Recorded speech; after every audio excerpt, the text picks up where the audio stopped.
बिस्मिल्लाहिर्रहमानिर्रहीम। सही बुखारी हदीस नंबर 367।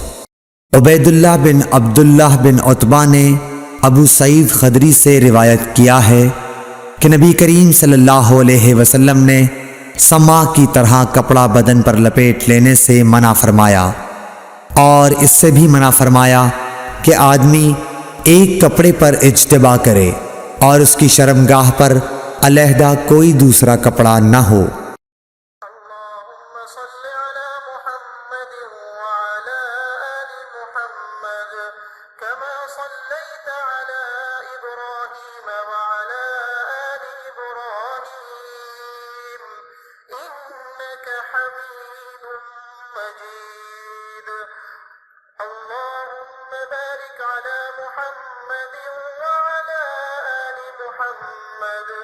كما باركت على إبراهيم وعلى آل إبراهيم إنك حميد مجيد।